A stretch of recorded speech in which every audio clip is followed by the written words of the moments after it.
All right. Hello. Welcome, everyone. Good to see you. Welcome to the Southeast Energy and Security Stakeholder Initiative, the Final Recommendations Workshop. We are very excited to be here with you today. I'm Allie, and I am a policy associate at the Nicholas Institute for Environmental Policy Solutions, and I'll be sort of emceeing for us today. Colette, you can move on over to the next slide. So a couple of logistics before we get going. The webinar today is being recorded. Please keep your lines muted. And then as you have questions or want to speak up during our time together, you can either raise your hand and we'll call on you, or just use the chat function to ask whatever questions you may have. I'm going to do a very brief overview of the agenda, and then I am going to pass it over to William Barber III, who will be with us today. So just briefly in terms of where we're going today, in just a second, we'll have William give us a keynote talk on the urgency of now and a call for change. And then after that, we'll do a quick overview of what the initiative is, where we've been, a little bit of where we're going. And then we'll transition to some process for today to just give you a sense of what the day is going to look like. And then we'll move directly into our working group presentation. So that's going to be the biggest amount of our time together today, and they'll be given in the order that you see here on your screen. At 3 o'clock, we will have a break, and then we'll come back and go into breakout groups. We'll have smaller group discussion to be able to talk through what implementation may look like, to reflect on the recommendations that were presented, and to think through some next steps. So we can go to the next slide. Great. So we are extremely grateful to be joined today by William Barber III.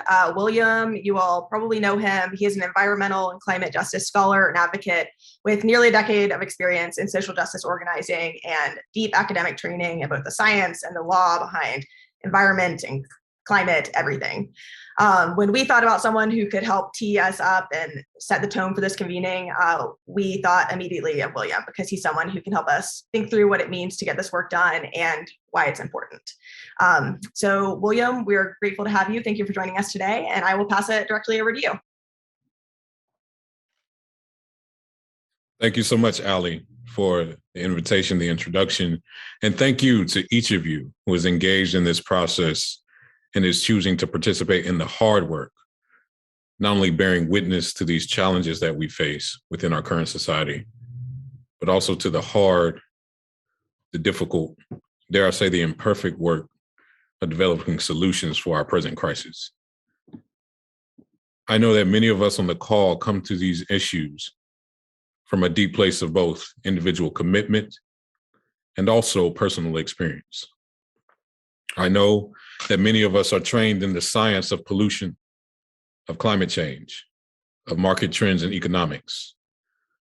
I myself have a background in environmental physics, so I understand the urgency that we hear when we analyze the state of where we are. I know that many of us are kept awake at night when we think about the raw numbers of impact we face. Whether we're thinking on a state scale, local scale of an issue such as state energy burden, where in our state alone, every year, 1.4 million North Carolinians are sent energy bills that they cannot afford. Whether that is the UN IPCC report that estimates we may reach 1.5 degrees C of warming within the next 2 decades if drastic action is not taken, and that there is already a level of extreme weather and impact which is irreversible. I know that many of us come to this work with the knowledge of the policy frameworks and an understanding of the levers that are necessary to make change possible, and that are sometimes impacted by those challenges. When we see the loss of civil discourse and attempts to erode democracy at a time when we are in dire need of robust participation and responsive representation, I know many of us are troubled when we think about our chances of success. I know that when we recognize that many of the channels of power, which we depend on to be bold leaders on our nation's greatest challenges, have sometimes been positioned as the greatest impediments to solution instead of leading the charge, I know there's a frustration that takes root. I know that. And with you all, I want to give voice to it today. I also know that many of us come to this work with the firsthand knowledge of how pollution and injustice has and is transforming people's lives and deepening inequity nationwide and across the globe. That when we think about the urgency of this present moment, when we think about the scale of what is at stake, it feels so incredibly overwhelming because it seems as if every one of the social inequities we have perfected as a society are coming to a head at the same time. When we think about the legacy of economic injustice, communities being disinvested, being targeted, being railroaded, being excluded from conversation. We think about the legacy of environmental racism, racial segregation that has locked communities of color and placed them on the front lines of both our dependence on fossil fuel infrastructure, but cruelly now on the front lines of a global climate crisis. When we think about the legacies of segregation that has led to a reality where an environmental movement, a policy movement, still has blind spots in terms of uplifting the voices of women, of indigenous leaders, of leaders from the front lines. I know many of us come to the work with this firsthand knowledge. And so I want to honor that. I want to hold that. And I want to say that in that collective knowledge, we must understand that we're in the midst of our own urgency of now. You know, in 1967, Reverend Dr. Martin Luther King first articulated this idea of a fierce urgency of now. The idea that there is such a thing as being too late. He urged the nation to recognize that we were in a time where there was no time for apathy or complacency, but instead was a time for vigorous and positive action. He reminded us of this in 1967. Years later, 2021, we're in our own urgency of now. For every veteran in this space, every environmental advocate, environmental policymaker who has wrestled with the thought of having done enough to prevent these crises, there's a fierce urgency of now.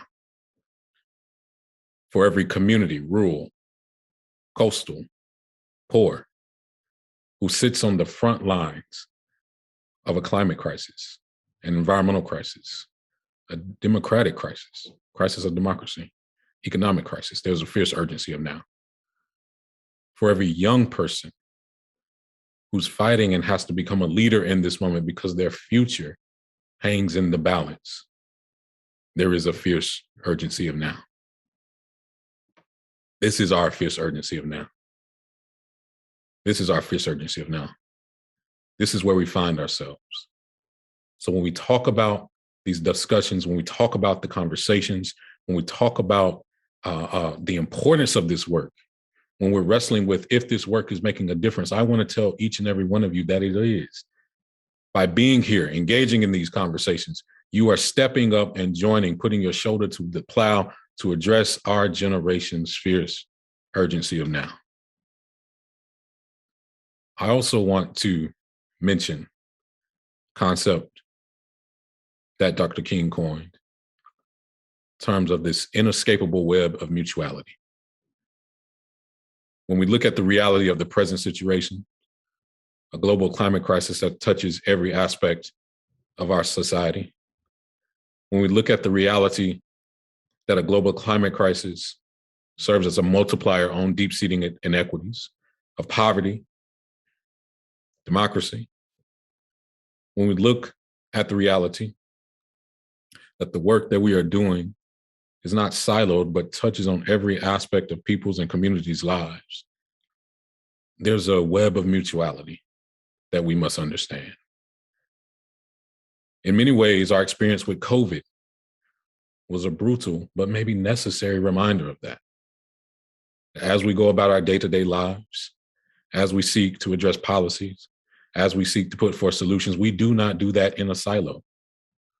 The issues that we're facing with climate, with poverty, democracy, are of such a scale that we cannot address them in a silo.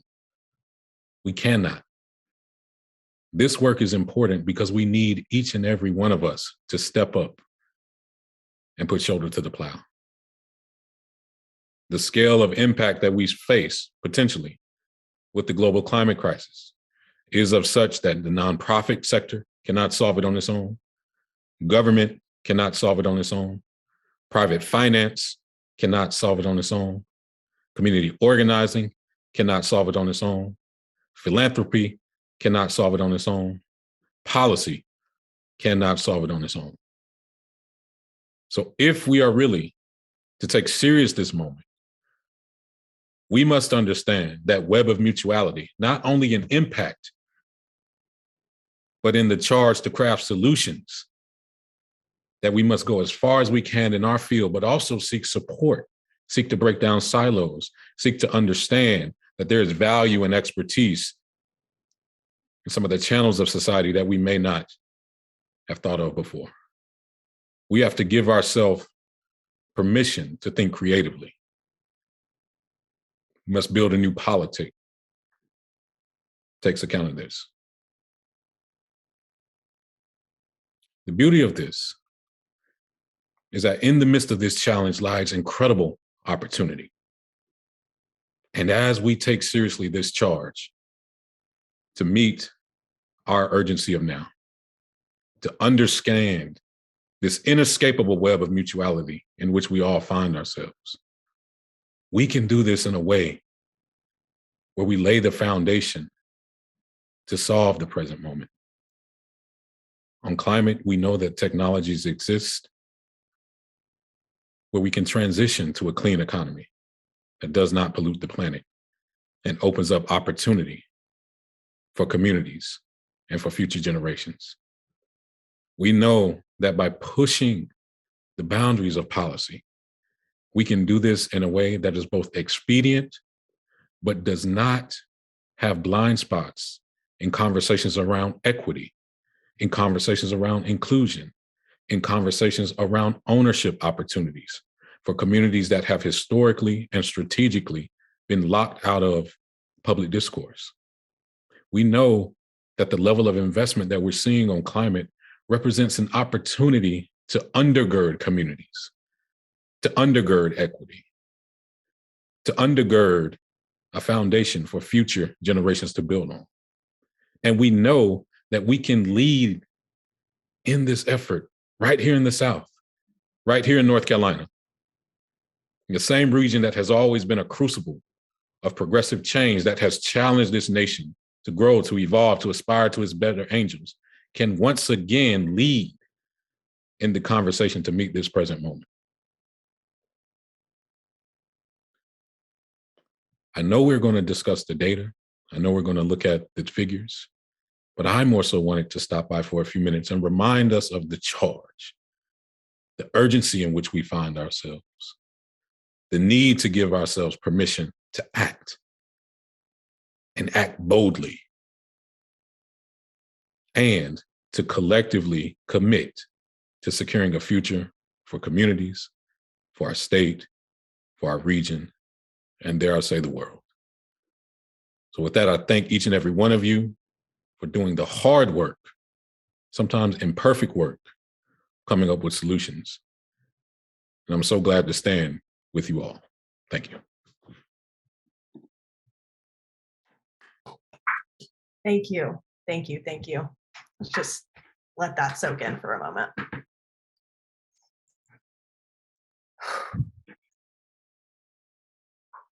All right.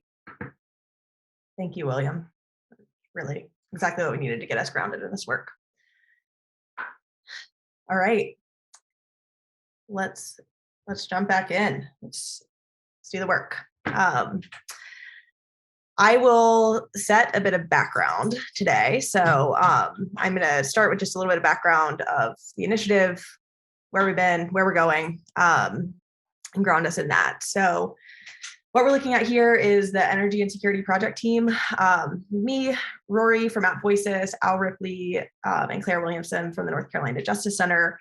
And previously, Jen Weiss, who was with the Nicholas Institute for quite a long time and was a leader on this work and really drove a lot of it forward, but is now the senior advisor for climate change policy at the North Carolina DOT. So we're really excited for her in her new role. We miss her dearly, and she was a driving force. So we just want to be sure that we are thanking her for her efforts. Also behind this work has been our incredible advisory board. So we have Duane Andrade, William Barber III, who just heard from, Carmen Bigham, Marilyn Brown, a few other folks, William Bryan, Cicely Garrett, Therese Griffin, Louise Mack, Aaron Rose, Michael Smith, Stacy Washington, and Chris Woolery. These folks have been working tirelessly to make this work happen over the last year, and they have played an incredibly important role in shaping this work. So just want to be sure we say thank you to them. I'll start then with a little bit of definitions. I just want to ground us in energy burden and energy insecurity. I feel like we can kind of throw these terms around. We throw a lot of terms around. Sometimes we don't always clarify what we're talking about. So I just want to start there. So energy burden, the way we're talking about it, is the percentage of household energy expenditures relative to the overall household income. So if you have a large household income, you have a large pie of which your utility bill is going to be a very, very small part. If you have a smaller income or very limited income, your pie is going to be much smaller, and the proportion of the that you're paying on your energy bills is going to be quite a bit higher. So that's how you can think of energy burden.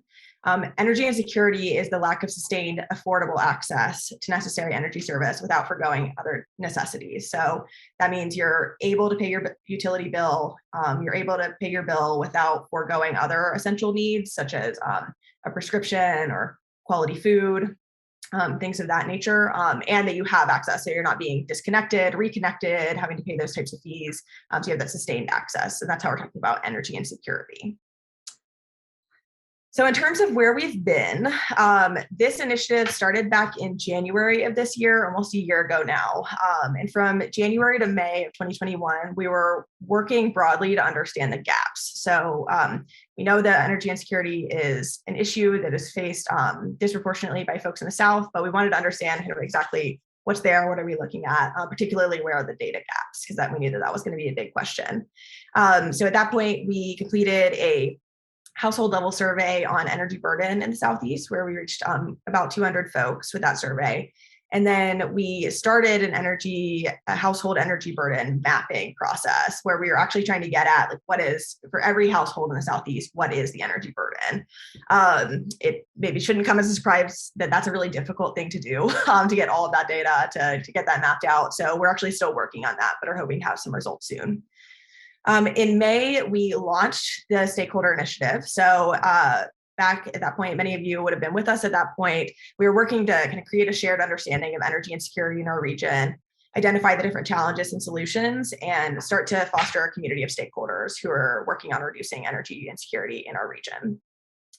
From June to November of this year, we had 6 working groups who were meeting every 2 to 4 weeks, and we're working to develop draft recommendations to address energy insecurity in the region. And that today is our final workshop, where we're reviewing and refining those recommendations. We're seeing where else we need to add or change things. And then gathering additional insights along the way, additional data. If you have additional resources, please bring those into the conversation today.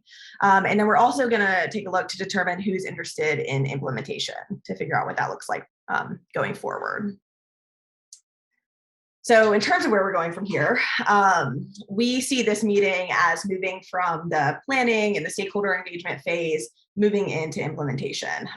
We're trying to figure out what that looks like right now. I think it would be premature to say exactly what we think the implementation plan is, because we need input from you all to be able to do that fully. So your feedback is needed. The 2 ways that are available at this moment to provide feedback on what the implementation looks like is, 1, the breakout groups later today, which will be around 3 o'clock. We have some questions about what is the most valuable next phase of this work. So as you think through the recommendations today, think through kind of, okay, what's most valuable in this? What do we want to move forward and how? And then we'll also be sending a follow-up survey. I'll put that in the chat at the end of the call, as well as we'll send that out afterwards, and it'll ask similar questions around what's the most valuable next phase, implementation, that type of thing. All right, so with that, I am gonna, without further ado, move us into the recommendation well, a little bit further ado, I have a little bit of context I want to offer, so we can go to the next slide. So I'll offer some context and process, but then we'll move into the recommendation presentations. So before we jump in, I want to offer just a couple of, I guess, maybe themes. So one is around geography. So as we're thinking about all of these recommendations that y'all received this morning and you're about to hear presented, geography is a huge part of this. So as we are working to develop these recommendations, it's, as you all may know from your own work, it's really difficult to figure out kind of solutions at a regional level when we have, so many different jurisdictions, we have really different contexts in different states and different cities and different rural communities all across our region. So the context is, geography matters. And to the best of our ability, we tried to outline kind of what are the tangible next steps to refine the scope of the recommendation. But you'll see that as a theme. So we might say, this is probably best implemented at the state level or the federal level, regional, but we'll refine that further together today with your input. The second piece is around overlapping recommendations. So there were several recommendations that came up in many of the working groups. I will also try to note that as we go today. For most of them, we have consolidated under one working group. So it may have come up in 5, but we tried to represent it in one with all the feedback from the other working groups. In some cases, we ended up keeping them separate, and we'll take your feedback on that today, but it would have largely been for a reason like, maybe this has both an impact that's specific to programs and financing, but also something that's related to housing. So they might be a little bit overlapping, but we kept them separate. So we can refine that further as we go today as well. All right, in terms of process, I just want to give you all a sense of what to expect today. We have 6 working group presentations. Each speaker will have about 2 minutes per recommendation that they're presenting, and then we'll have 5 minutes of large group discussion at the end of that presentation. So we have a fairly large group with us today. I think we have about 70 folks on the call. I recognize not everyone's going to feel really comfortable in a large group setting. Putting your voice in the room, that's perfectly fine. Just be sure you're noting whatever you're thinking and bringing that into your breakout rooms or putting that in the chat. So during the chat, or to use the chat, it's clarifying questions, providing comments. That additional resources piece is really important. We'll be capturing those as we go to be sure that we have different resources from different folks. And then you can also offer yourself as an expert or someone who's ready to champion the recommendation that we're talking about. So if it's something you're already working on or you're really excited about, you can go ahead and let us know in the chat, and then you can also let us know through other means as well. So that's essentially what we're looking at for our time together today. We will be in this large group setting until about 3, unless we run through the recommendations quicker than I'm anticipating. So just take care of yourself. You'll get a drink of water if you need it. Whatever you need to be fresh and with us and alert for what I understand is a very long period of time on Zoom. The last thing in terms of process is the recommendations are not ordered in terms of a prioritization, either by working group or within individual working groups. We've tried to have them be recommendation A, B, C, D, rather than 1, 2, 3, 4, because we just want to be clear. In most cases, there's not an inherent prioritization. If there is, we would mention it, but just because it's first doesn't mean it was the thing that we talked about most or the thing that was most important.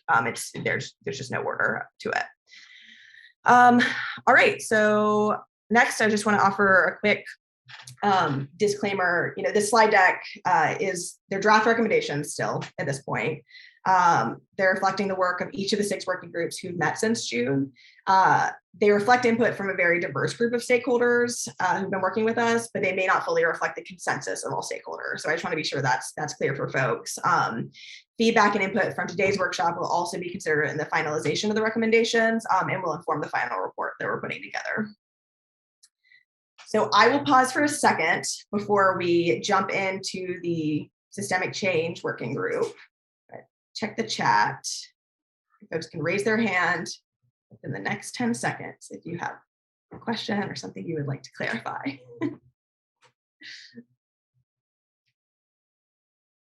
Wonderful. See smiling faces. Folks are ready to go. Have a thumbs up. Okay. This is my last section, so I won't be talking at you the whole time. Others will be talking at you, but it won't just be me. So like I said, I'll try to model here.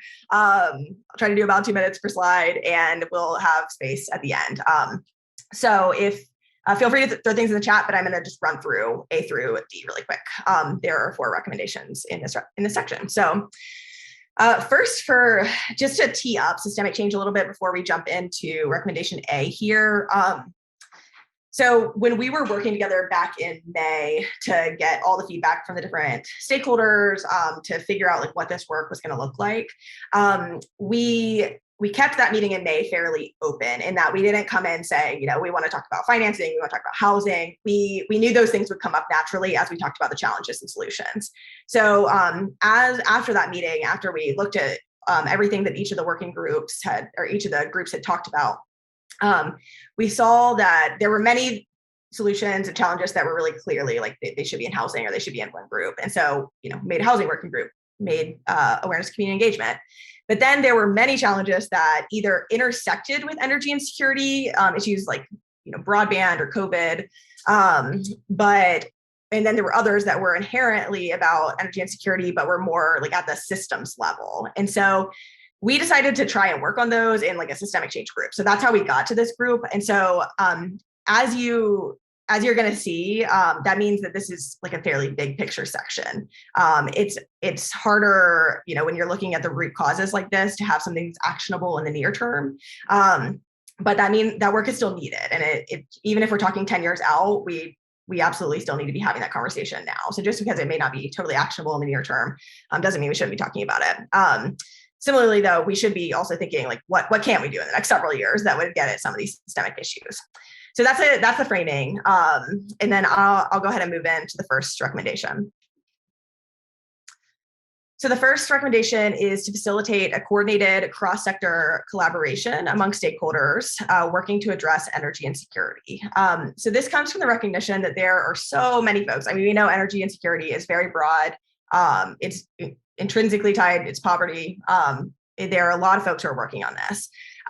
So given that, the group saw a need to have some sort of regional coordinating committee that will facilitate cross-sector approaches to the work to ensure that it's moving forward in a way that's aligned and complementary and not siloed. So we propose that this group should be comprised of individuals who are or have been impacted by energy insecurity, as well as the various entities who address this issue, such as NGOs, utilities, housing authorities, governments, food banks, religious institutions, health centers. There's a lot of folks who are already doing this work, and we want to be sure it's moving forward in a coordinated way. So as this initiative moves into the implementation phase, this group would be essentially, like, you can think of them as the key advisors to help move the recommendations forward. And they would also be folks who are able to engage with decision makers.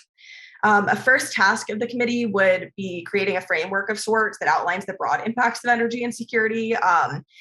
This is because we saw so many of these different issues and how they intersect, but we did not have time over the last 6 months to be able to like fully map this out and see how all the different players can engage and move forward. So you can see those there around broadband, charging infrastructure for EVs, community solar, heirs property, microgrids, and more. We view this as a highly feasible recommendation. It requires some time for coordination, but essentially this is something that feels like possible, especially in the realm of systemic change, that we could actually move forward. We propose that the working group be housed at some sort of neutral convener and be facilitated by that neutral convener. We have not decided or thought through kind of who that is or where it should live. The next step would be to determine who the leaders are who would serve on the committee, and a shameless plug to fill out the follow-up survey, because that is where we'll be asking you if you want to participate, or who else should volunteered, whoever else you want to throw in there, who would be great for that. Great, we'll move on to B. So recommendation B is to identify and address health and safety challenges that prevent access to energy assistance. This is one of those I talked earlier about recommendations that came up in multiple working groups. This one I think came up, if not in all, at least five of the six working groups. So this is really focused on closing the pre-weatherization gap. And if folks are not familiar with that, that is when an individual would qualify for energy assistance. So they would qualify for some sort of weatherization for their home, maybe through the federal government or from a local entity, but they're unable to access it because of issues within the home that are related to health and safety. So mold or a leaky roof or some other problem in the home to where it's not in like good enough condition to be able to be weatherized. And that's really problematic, as you may know that that's just sort of a double whammy for folks. So this has been a longstanding issue But the goal here is to create and scale inclusive financing programs that have robust consumer protections to close the gap, as well as support existing community-led weatherization efforts, expand eligibility for federal weatherization programs to include that health and safety piece. Some do already, but that needs to be expanded because this is still a really large problem, as well as to look at other funding sources that may be able to help with it and incentivize landlords to help in the case of renters' properties. So I think the general frame on this one, though, is really just looking at how do we holistically meet the needs for low and moderate income households, because the needs are not being met at the current moment. So let's look at things a little bit more holistically. We view this as a medium in terms of feasibility. It's a longstanding problem. It's systemic, but there are some models that exist. So I think Roanoke Electric Cooperative Solar Share Program is a great example of something that is working at the local level. So the next step would probably be state specific unless there was going to be some federal action on this. But this is a recommendation that should be built out a little bit further by the Regional Coordinating Committee. Go to the next one. Great. Recommendation C in systemic change is to expand community engagement opportunities in energy decision-making processes. So this is in the realm of we want to be able to create pathways for community engagement while also being able to engage in structural reform to level the barriers to representation and energy regulation and in decision-making bodies. So we outlined, I think this could look a lot of different ways, but we outlined launching a bidirectional training program, which would intend to increase thought leadership and participation from underrepresented groups at the Public Utilities Commission's proceedings. Second would be facilitating engagement between underrepresented groups, commissioners, and public staff. And then third, developing an accessible primer program to help educate interested parties on the role and the importance of PUCs in the Southeast. Essentially, it's around the theme of let's demystify this process a little bit, because I think even for folks who are in this work every day, it can still feel very inaccessible, and folks don't always know how to engage. Particularly if you're someone who's being hit by the intersection of a couple of different issues and just wanting to engage more. It can be challenging we want to be able to level that field a little bit. Other options would be launching an intervenor compensation program, pursuing electoral reform to ensure that in places where folks vote for commissioners, there's input for all residents. And then beyond public utilities commissions, there's opportunities for member owners to be more involved in decision-making within local electric cooperatives. Feasibility on this one, we represent as a medium, similar sort of long-standing issue. There are some paths forward, but this is definitely multi-year, decades of work to be able to get this to a place where the field is leveled. Similarly to the last one, next step is likely to be state specific, and this is a recommendation that should be built out further by the coordinating committee. Great. This is the last one for the systemic change working group, and it is to create a regional workforce development plan to ensure that the clean energy transition provides opportunities for energy insecure communities. So the idea is to be a comprehensive workforce development plan to be able to equitably scale energy efficiency, electrification, solar, and pre-weatherization upgrades in the region. So these are fast-growing job sectors, but they don't always necessarily benefit folks who are experiencing energy insecurity. So we want to be able to be sure that we're meeting the needs of the sectors and that the benefits are distributed equitably. So there's some question I think about, is this regional, is this state level workforce development? Each state sort of has their own level of workforce development planning that they're already doing. So we need to be thinking through what exactly does that look like to address energy insecurity and promote economic development while addressing environmental health issues. Feasibility on this one, we marked as a medium. Ample research exists about green workforce development, but there's a lot of coordination that's needed to be able to create actionable plans. Next step is likely to be state specific, but generally includes building on existing workforce development plans to include efficiency, electrification, and renewables. That's it for this section. Hopefully I stayed within my time parameters. We have about 5 minutes if folks have questions, comments, concerns, things you want to lift up, build upon. You can either put it in the chat or raise your hand. And if folks don't want to talk in a larger group, we're going to be okay.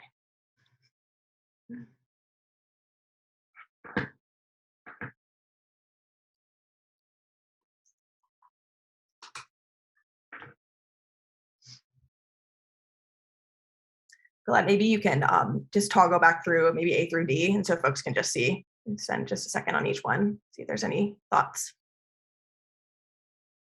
Thank you.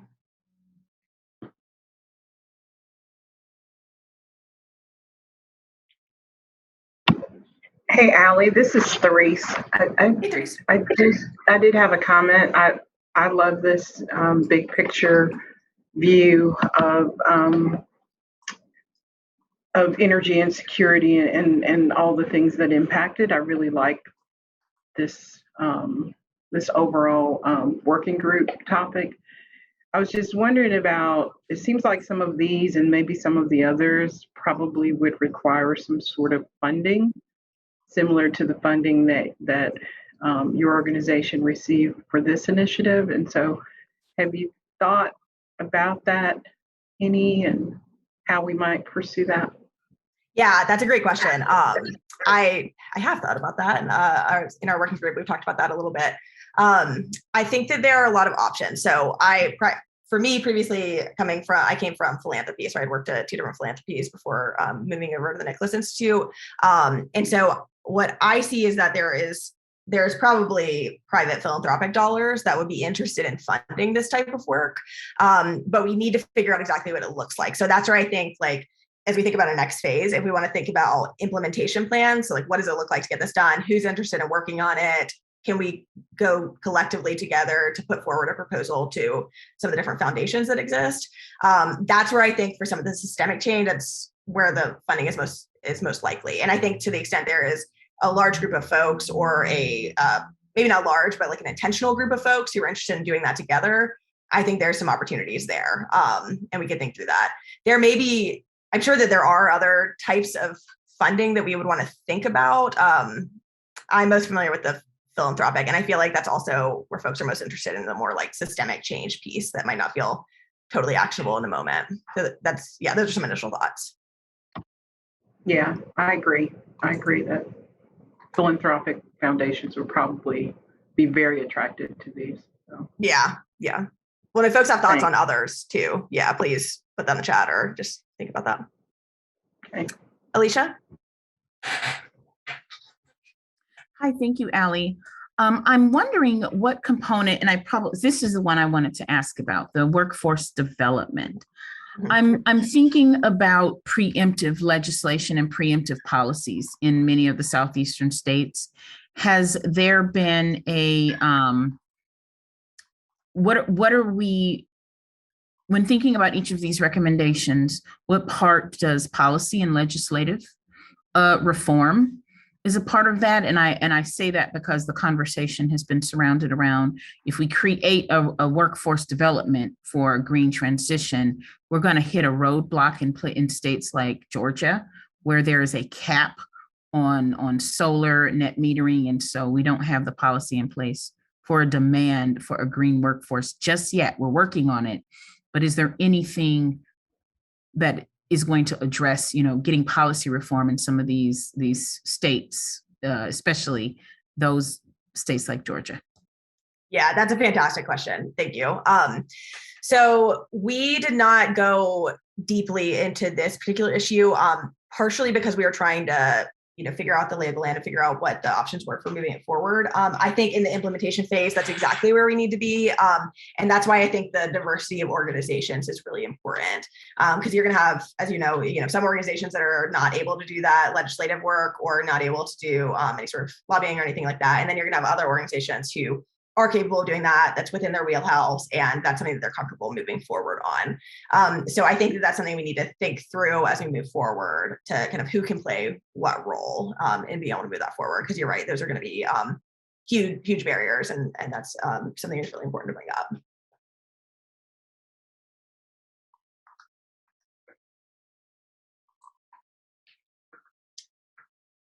Others, any other questions or thoughts on systemic change?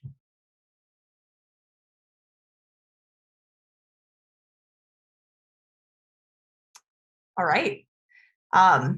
We can always come back, but we will move along to housing. Erin, take it away. Thanks, Ali. Hi, everyone. It's lovely to be here. And I want to thank my working group for allowing me to represent our work today. I do need to acknowledge the dedication of the members of this working group and all the other working groups. I think this project is successful because of the diverse stakeholders and voices brought together to discuss a range of important issues that intersect with energy and security. I have learned so much, and I hope to continue to build relationships with each of you. So we can go to the next slide. Let's see where okay, guiding principles. To begin, one of the things that we observed in thinking about the challenges and then drafting recommendations focused on housing and energy and security was a pretty fair consensus on what was needed in order for any of these recommendations to lead to transformative change. As we all know, the state of housing carries an incredible legacy of historical harms as a result of systems of oppression that persist today. So instead of mentioning what a recommendation must have in order to be centered in equity, we instead extracted some draft guiding principles for your consideration that should underpin them all. We know that procedural and distributive justice are fundamental to energy justice. And we know that we must be intentional about centering racial and ethnic equity in our work, as well as community participation. We also believe human rights-based approaches can be applied within a number of these recommendations. So you'll see these common threads sewn throughout all the good work presented today. Okay, we can move on. All right, recommendation A. So the challenge with energy and security is that it intersects, like Ali said, with so many other topic areas, and we quickly discovered a number of overlapping issues with the systemic change group and financing and maybe every other working group. But we were able to draft 4 recommendations that we believe really focus on the housing sector. The first recommendation aims to improve housing codes. So I'm just going to read this. This is the only time I'm just going to read something out. But improvements in residential building codes that lower energy costs without harmfully raising the cost of affordable housing should be adopted. Code enhancements should be accompanied by adequate funding and support for capacity building around development, operationalizing, and enforcing new codes. Existing housing stock warranties of habitability for renters should also be enhanced and enforced. So this strategy aims to improve energy efficiency in both existing and new housing while creating more affordable and habitable housing conditions for renters. There should be consideration for unintentionally increasing housing costs as a result of energy efficiency upgrades and what can be done to help offset those costs. Feasibility and opportunities vary across states and municipalities. To start, we recommend an evaluation of existing building codes using the U.S. Green Building Council as a guide, and a comprehensive review of existing warranties of habitability to look for cost-effective enhancements that will lower energy costs and burden and meaningfully improve energy security. So we can move on to recommendation B. Thank you. Second recommendation proposes strategies for integrating new, smart, and clean technologies into weatherization and other home energy efficiency programs. So this recommendation focuses on single-family and multifamily rental properties, as these programs have historically been accessed mostly by homeowners. The strategy would primarily do 2 things. It would involve landlord and other stakeholders in engagement initiatives to educate folks on the multiple benefits of energy efficiency and clean energy technologies, and it would meaningfully integrate economic justice, working with workforce and economic development agencies as part of a just transition to a clean energy economy. With the additional funding for weatherization programs and climate action planning, we believe this recommendation is feasible and will lead to energy justice as well as environmental and economic justice outcomes. We can go to the next one. All right. So we like this third recommendation because it's novel and yet easily replicable and scalable. So few utility programs are already offering residential ratepayer access to a number of new energy efficiency technologies under a rental payment option. For example, ratepayers could sign up to receive a new efficient water heater under an affordable monthly payment that is easily covered by energy savings of that appliance. Because this is a rental program, we would encourage a comprehensive process evaluation to ensure customer protections are central to any program and that it achieves the projected energy savings. The process evaluation would also help identify any barriers to adoption and public perception issues, as well as distribution of benefits and risk.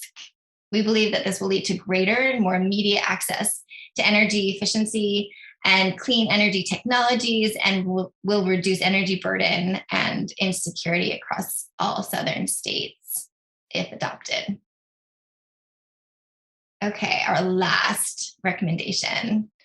The final recommendation speaks to what William Barber expressed earlier and acknowledges that disparities in housing and energy and security intersect with a range of issues across multiple sectors and in different ways for different people and communities. Because many systemic barriers that disproportionately impact low income and people of color require further understanding and collaborative problem solving, we propose a strategy that aims to bring organizations and community change leaders together to better understand and design solutions to the complex and systemic issues driving energy insecurity in the South. It is intended that this recommendation will lead to an increase in community-driven strategies that not only address energy injustice, but other housing-related inequities across the Southeast. For example, one topic, and Ali mentioned this too, that repeatedly came up in this and other working groups is the issue of ownership ambiguity, such as heirs property, where a house or property is passed down from one generation to the next without a legal document proving ownership. Without a legal document or deed, households might not be eligible to participate in home energy efficiency programs. Importantly, this recommendation and the housing working group recommendations overall aim to decrease barriers and increase access to solutions we know advance energy security outcomes. That's all I have, Ali. So I guess we can open it up for questions. Awesome. Thank you, Erin. That was fantastic. All right, let's pause for questions. We have about 6 minutes or so if we want to do questions. And my working group members are really great with taking tough questions. So I'm sure they'd be happy to participate in any discussion. Yes, I think we can make that a universal statement. Yes. I know they're all just fantastic. So let's just keep that for the whole rest of the time together today.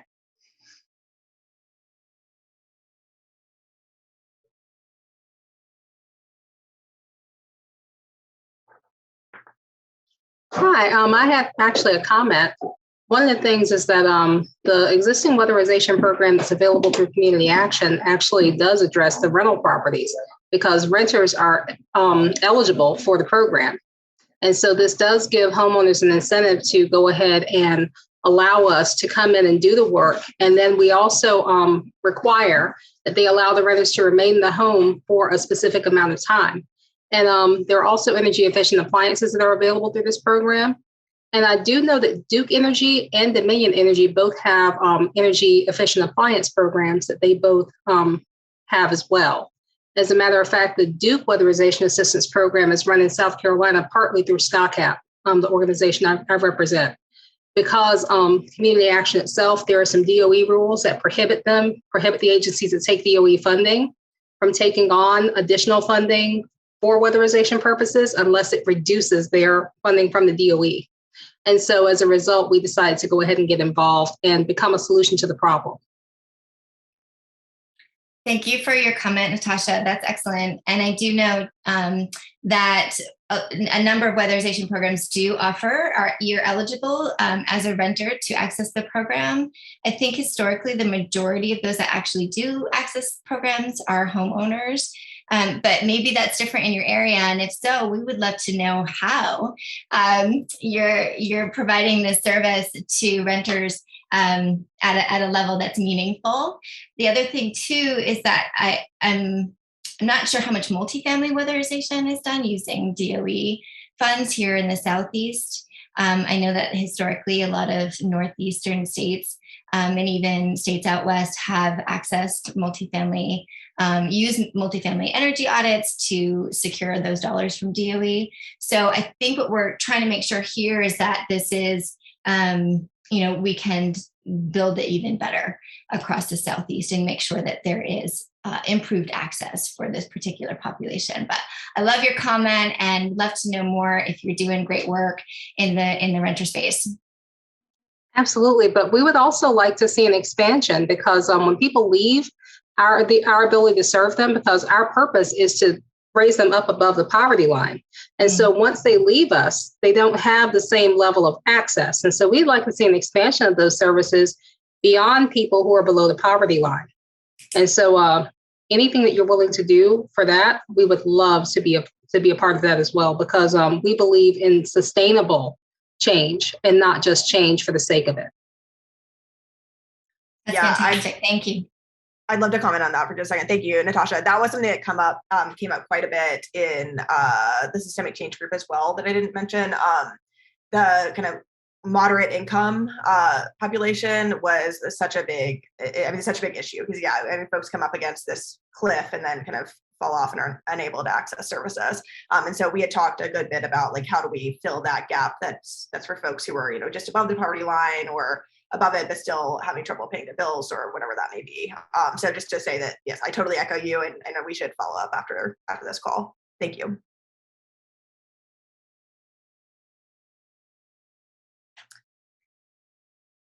Other questions, thoughts?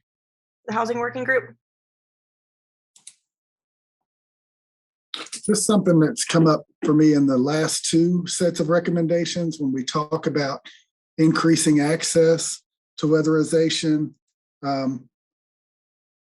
programs and or closing the weatherization gap. If we don't increase the pool of resources, then all we're doing is changing the people who are accessing the very limited amount of resources. Closing weatherization gap would get people who need it more into the system, but they will displace the people, some others from that system because the resources are not enough to reach even a fraction of applicants.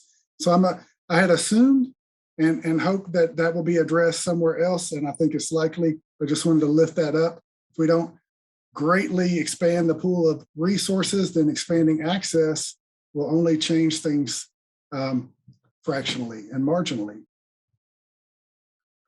That's spot on, Chris. That should come up in our programs and access to financing section.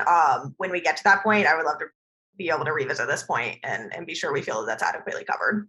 Thanks, Chris.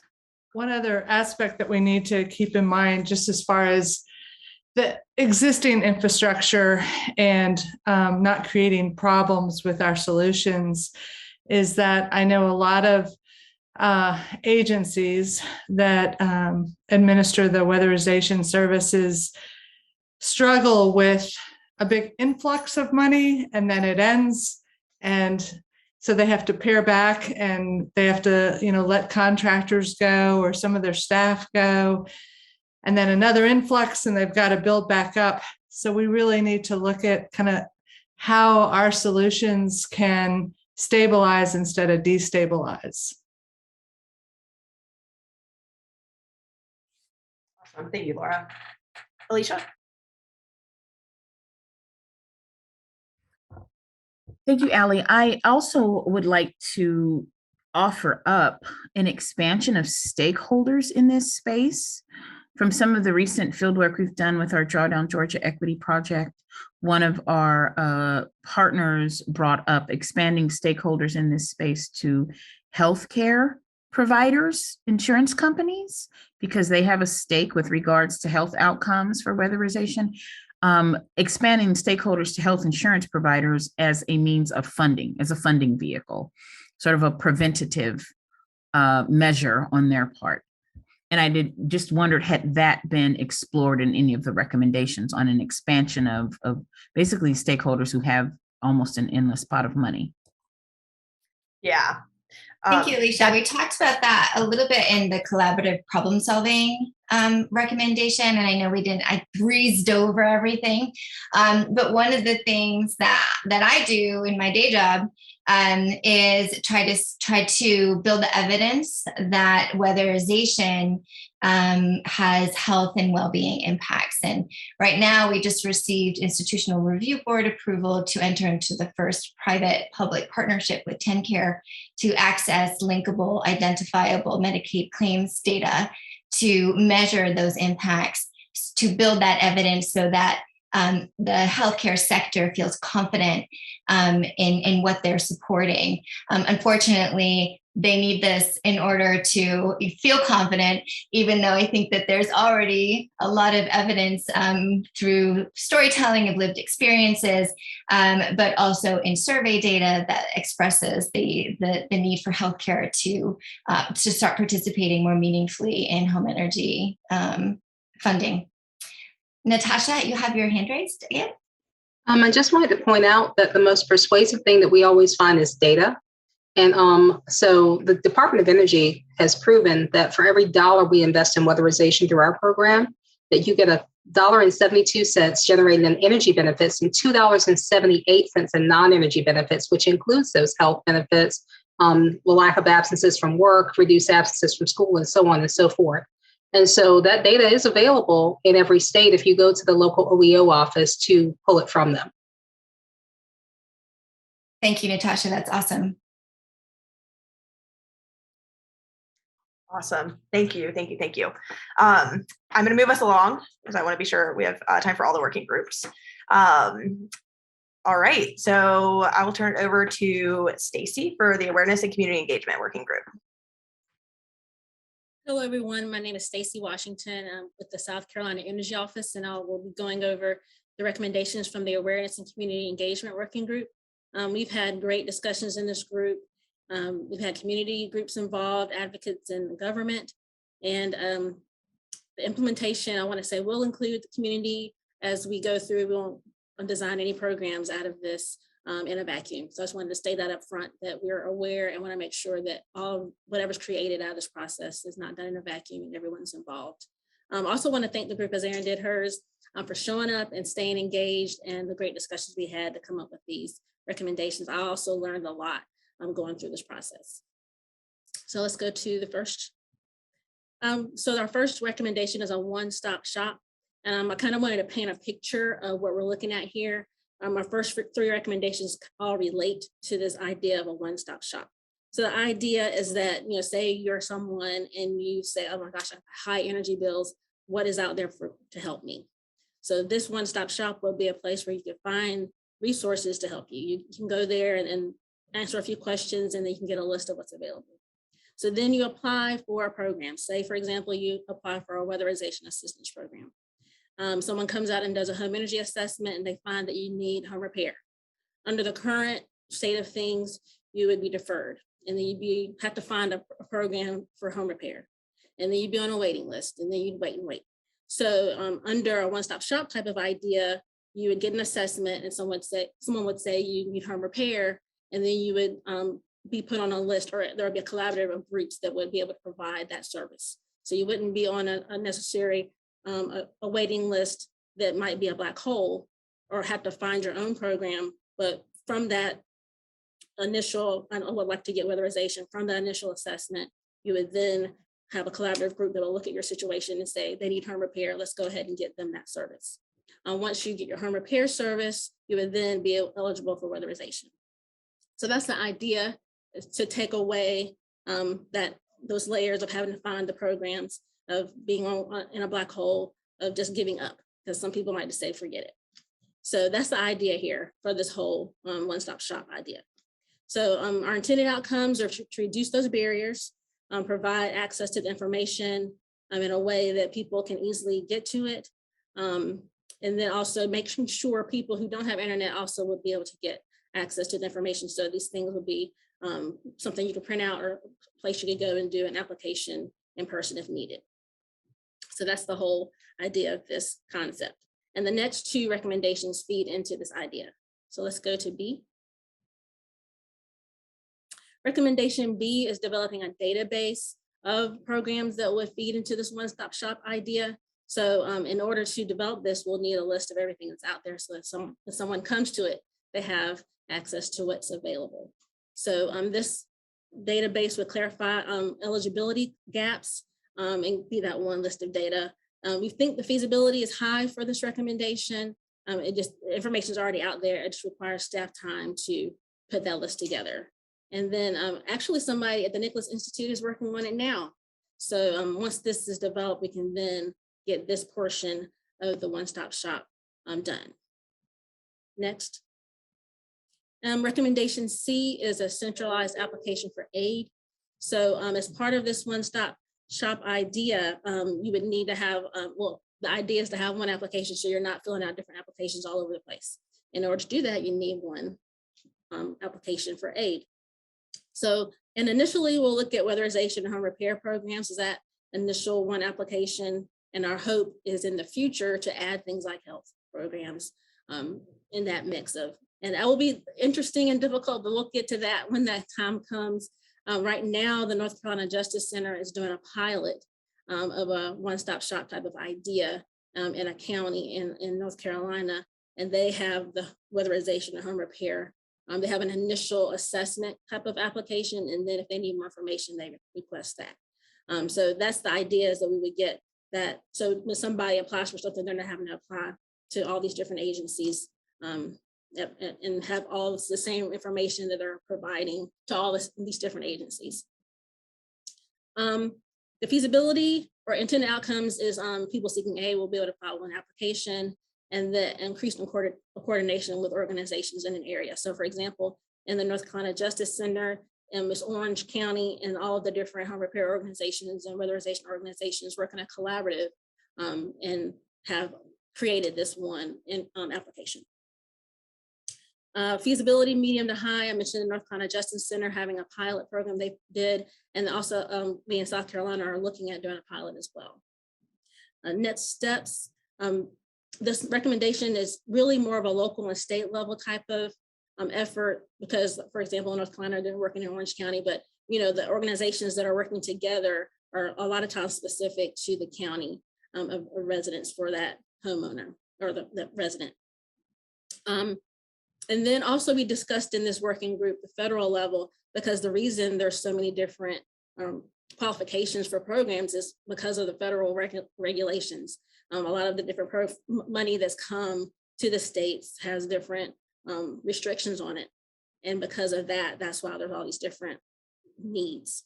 So if anybody can work on the federal level and get that straightened out, that would be great. And I did hear that there is some movement or discussion on that level for that effort. And then funding, of course, is required. So that'll be a next step in the coordination of this one-stop shop. So this A, B, and C recommendations are all feeding into the one-stop shop in different steps into that recommendation. And then we have one more final recommendation, D, launch an awareness campaign. So this recommendation has two parts. One is educating individuals, and one is educating decision makers. So we had a lot of discussion in the group about the need for people just to know what's out there, and then also for decision makers to know the level of the need. So there are many ways of addressing this were discussed. We discussed train the trainer recommendations, going out there and training that trusted member of the community, and then them being able to convey the information to people in the community, in their community. We talked about Twitter storms. That was something new to me, a little education that I got while we were having the discussions. People, you can do targeted messaging to a legislator or to a particular entity and have a Twitter storm, and it just inundate them with your message. And then videos from impacted individuals telling their story. And one of the discussions we had was somebody had a visual that they'd be in their state house and they'd have an iPad out and there'd be a video running with somebody telling their story, and it would get the attention of a legislator, and that would help start a conversation started and people understand the need. So intended outcome is to prioritize community voices and educating decision makers, and to ensure that those in need are aware of what exists. Feasibility, medium to high. There are people out there doing this work already. We just need to lift them up and give them the funding, find funding for them to get their voices heard and get the message out there. So next steps are to get clear on what's out there and get that funding that Therese mentioned earlier. So any questions? I see a lot of activity in the chat. I see Natasha's hand is raised, or I don't know if that's left over from before. Sorry, that was from before. Okay. So let's see what's in the chat here.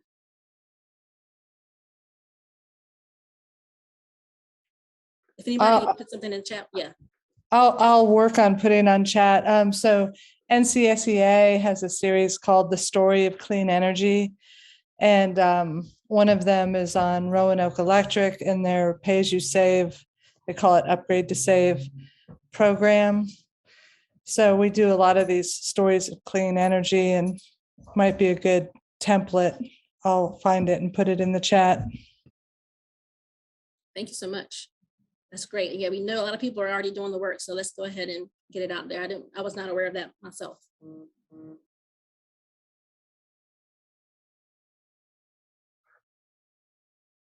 Anyone else want to speak to what they put in the chat? I'm taking note of There's a lot of good information in here. Yeah, I'm capturing all this. Hi, Stacy. It's Keisha. Just wanted to let you know, when we did our South Carolina energy efficiency review, we had the same recommendation, and I just am completely interested in helping to stand this up. So if you're setting up meetings or whatever, just go ahead and add my name to the list. I just think it's important. Housing seems to touch on everything in terms of health and environment and food security and on and on and on. And it seems to, in all of these work groups and committees I work on, we always talk about housing. So I think it's an important issue. And also, multiple places you have to sign up for this and sign up for that, sign up for this, and different deadlines. So just one place to go to do all of this work, because we're asking for the same information. So add me to their list. So right, Keisha, yes. And we do have you in South Carolina on the list, and we'll make sure that as we continue working in this regional effort, we'll keep you there as well. Thank you. And Keisha's with South Carolina DHEC, so we'll make sure we get that organization in our notes and Keisha's name on the list.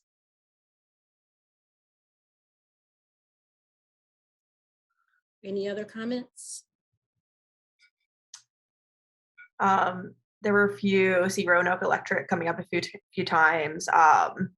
Great work that they're doing for marginalized communities in the East. It would be great to learn more from them. Totally agree with that. Let's see. I'll also just add, I'm sorry, I'll just add that we're planning on doing a lot more stories of clean energy, and it's our intent to focus on energy equity and energy burden more. So if there are ideas of stories to tell that you all have, we'd love to collaborate, because that's, it's a growing focus for us. And you can watch that one to kind of see the vibe of what we're doing. So great. Yeah, this is great. Yeah. Thank you so much, Laura. And then there was a request, Al, would you be willing to share a little bit more on the pilot program in North Carolina? I don't want to put you on the spot, so if you'd rather do it later, that's fine, but we have a couple extra minutes, so I just want to check in.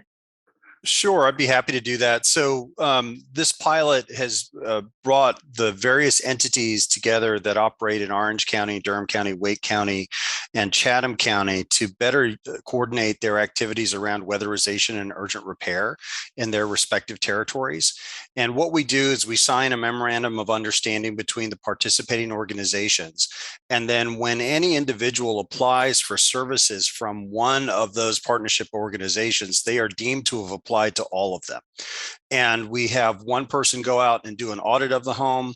We capture photos of the home, the various dynamics and work that has been identified through that audit that needs to be done. And then we have a triage system for making sure that the various entities work together to get that work done and document those findings in M&V and so forth.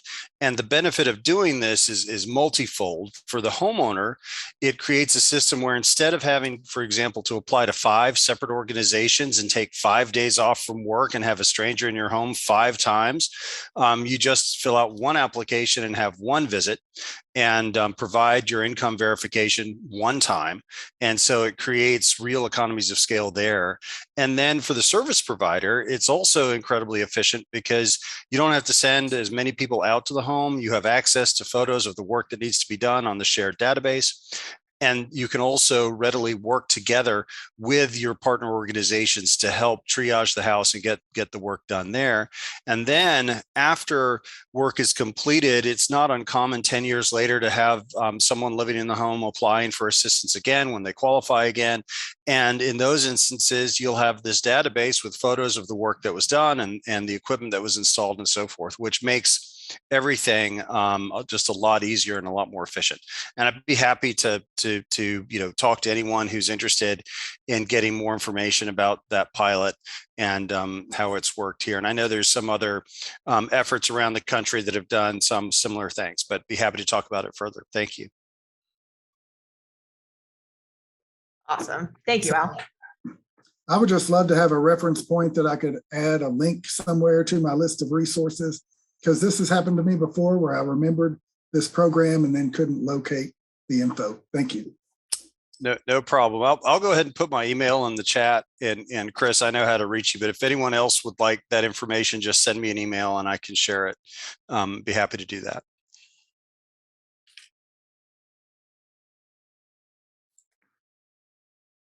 Thank you all, and thank you for the resources in the chat. This is great. Yeah. Keep it coming. Absolutely. And that's perfect timing for us to move over to the next group. Thank you, Stacy. That's great. I will turn it over to Carmen and Rory. All right, Carmen, you want to tee us up? I had to find my unmute button. Sorry about that, folks.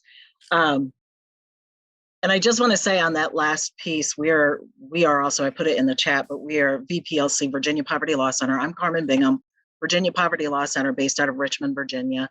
We have been working on developing a portal, a very similar portal to that one-stop shop, but it's really more about connecting people with energy efficiency providers in the state, including the weatherization providers that would be community service action agents, whatever it is. So we're all diving into this work also, because at the end of the day, it's about the individuals.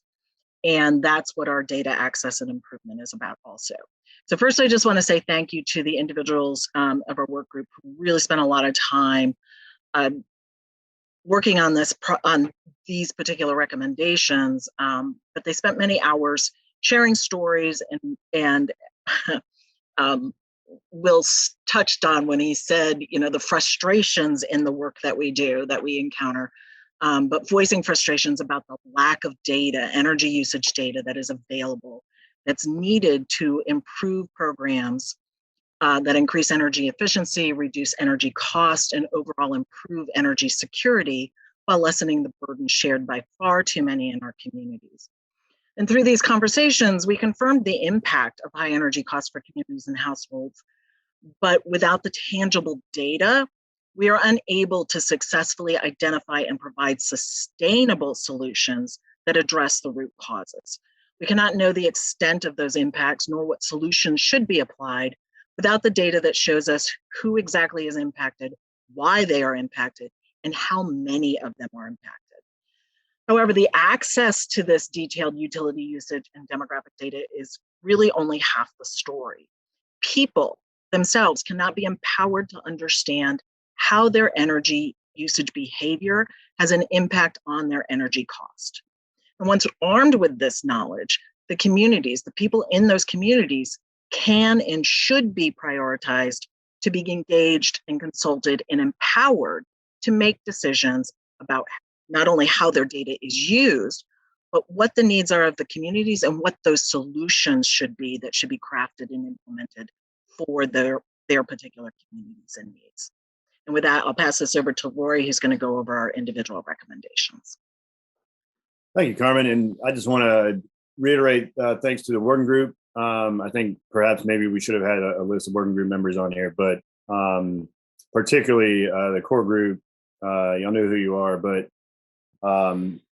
also folks who worked across multiple groups. And I'm just going to lift up Aaron Rose. Thank you for all your work across like 10 out of the 6 working groups that we had, or how many you're on. But we just had a lot of folks that were really dedicated and committed and participated in every meeting and did the hard work offline. So just really appreciate all of you. So yeah, and I think Carmen, you set this up perfectly. We across the region, there is a dearth of publicly available data that can help us understand energy insecurity, energy burden, and related impacts at the community level and the household level. And if we don't really understand who is being impacted and where and for what reasons, we can't develop appropriate and effective solutions for particular communities or for the region as a whole. And so our first recommendation kind of gets to that starting point is, and we use the term require, but you could replace that with encourage or work with. But we just given the fact that utilities have not provided data for the most part to this point, we just landed on require. So requiring electric and gas utility to collect and track detailed data on arrearages, so the amount owed by households who are struggling to pay their bills, or how much they're behind, late fees, shutoffs or service disconnections, and how much is owed at the time of shutoff, how long they are disconnected, the reconnection fees, security deposits when they sign up for service, et cetera, and to report this data monthly by service area in the aggregate and also by census tract or ideally zip code. There's a lot of good guidance about on this type of proposal out there. And also we recognize that smaller utilities may not have the capacity or technological capability to meet this requirement. And so developing support systems and technical assistance for those smaller utilities to meet that requirement. And just a couple of examples would be state agencies or representative utility associations to provide that assistance. And I think I already spoke to the outcome, but we really need a greater understanding of household energy insecurity as it pertains both to people being at risk of losing service, how much debt they are strapped with, how often they get disconnected, and how all those impacts, and the compounding impacts of the cost of getting reconnected. Late fees aren't going to make it any easier for people to be able to afford their bills or get service back. So, and then we can also use that data to identify and respond to disparate impacts across race, geography, and other factors. And we have another recommendation speaking of that. We do think that this is a medium level of feasibility. There has been and will continue to be utility resistance and capacity, but also, and this is something that we definitely have to address, is customer privacy concerns. But those barriers are not insurmountable. And then, of course, gathering community input, engaging communities and gathering their input is required to identify the data and analytical needs that relate to their lived experience and to their community's needs and what they're facing. And so for next steps, identifying case studies and best practices. If you have resources, have seen other information or reports or guidance on recommendations like these or policies where this is in place, please share those for other states or other utilities. And then the next recommendation I'll get to is a development of a data dictionary would support this recommendation. We can move on to the next slide. So the data dictionary, and I would assume and hope that Daniel Pate will or Laura will speak to this during the Q&A, would help facilitate data requests for uses addressing energy insecurity, and would help effectively engage utilities and other stakeholders, plus including service agencies, on the need for and benefit of public access to customer-related data. It would provide a clear list of various data points related to the customers, their place where they live, the energy use and billing, et cetera. It would make the case about what could be accomplished if the data was readily available, and it would be clear on which data is needed from utilities and which data can be obtained through other sources, whether it's state, federal, data collected by service agencies, et cetera. And should be combined with the standard practice manual that kind of develops the rules and guidance on how that data is shared and used. This data dictionary would define the problems that need to be solved, at least from just a first level, with the recognition that communities also need to have input in that question, and develop appropriate and effective solutions at the scale necessary to meet the needs of energy insecure households. And ultimately, it would help mitigate shutoffs and other impacts, as well as communities or households where solutions would have the greatest impact, such as energy efficiency. And we think there's a high feasibility. NCSEA has already crafted a draft data dictionary, but the impact depends on how it is used. And one of the next steps that I want to raise up, because I think it might be something that we follow up from this process with, is creating an interdisciplinary collaborative to gather input from communities and stakeholders and raise awareness of that tool. Next slide, please. This one is one that we almost combined into, I think, the one-stop shop, but decided to keep it separate here. Establishing a broad data sharing program and network, or among a network of utilities, service agencies, government agencies, and other appropriate entities would be really helpful so that the data that's out there is not siloed and it can be combined where necessary to help target outreach, to identify communities and households that are most in need or that are experiencing certain impacts, and where to bring those solutions to, and to bring programs to scale and target those most in need. Those data sharing networks would be helpful in that regard. And also, I think I just referred to this, but helping to allocate and utilize resources more effectively to solve for energy insecurity. Also, medium feasibility, utility resistance, and privacy concerns are also pertain to this recommendation, and we may need legislative or regulatory action. Next steps, identifying key agencies and stakeholders that can inform and lead the effort in exploring best practices. Recommendation D, please. Oh, so much language. Sorry for all the language. We're going to share these slides if you want to leave these. We also are going to, in the final report, have these recommendations built out. I did my best to kind of whittle it down to the most relevant information, but committing to and building capacity and infrastructure for community-driven research, I think, is one of our more important recommendations. And this requires developing the process requirements and guidelines for community participation in identifying energy insecurity and other related data needs, determining how the data will be owned, who has ownership, and how it will be translated and used. It involves investing in the community, capacity building around research methods and tools for implementing authentic community-driven research on topics related to energy insecurity and justice. And as well, communities have to be involved in designing the policies and other solutions, directing the implementation of those programs, as well as the allocation of funding and monitoring the impact of whatever solutions are put in place. The outcome being to advance procedural and distributed justice, which Aaron spoke about earlier, toward the goal of achieving energy justice. It would help build capacity of communities in identifying, collecting, and analyzing data and information that meets their needs, and incorporating lived experiences in that information, as well as in the development of solutions. I think there's a medium to high feasibility, but would require a lot of time and effort, and with communities about data and how it can be used to impact them, and also requires funding for participation. We really need to identify and evaluate existing models, both in the US and abroad, and we've collected a couple of resources on that, but would also really appreciate any input you have, as well as local research on what is already being done and what's needed to affect meaningful change. Next slide, please. There we go. And finally, advancing equity through data collection, analysis, and response, and empowering communities to respond to those inequities. This speaks more specifically to requiring utilities to either share their data for independent severity gap analyses or to conduct those themselves transparently.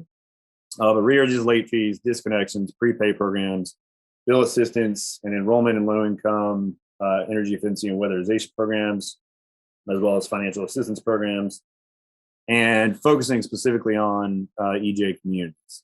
And then also requiring the utilities to respond appropriately to the disparities and equities that are discovered, and empowering communities to respond in many different ways to help those communities hold the utilities accountable to either their response or non-response. We know that disparate impacts exist, and we just don't have a lot of information about that. And we don't, so in that regard, it kind of prevents those communities from being engaged and supported in understanding what is happening and why and to whom, and empowering those communities to respond. Medium high to feasibility, there must first be a community interest and need, along with the capacity to collect and store data in communities. Training, community trust, and a commitment to the effort from all stakeholders is also required. And I think, you know, we're saying, as I mentioned, we're saying require communities or require utilities to do these things a lot. But the goal obviously is for all of us to work together, understanding that there are problems and we need to understand them more deeply and engage those communities in identifying the extent and reasons for those problems and developing appropriate solutions from the community level up. And then the next steps are related to that. So I think I've probably gone over time. Appreciate that. And we'll pause. Yeah, you are right on time, actually. So great job. So we have 5 minutes or so for folks to ask questions.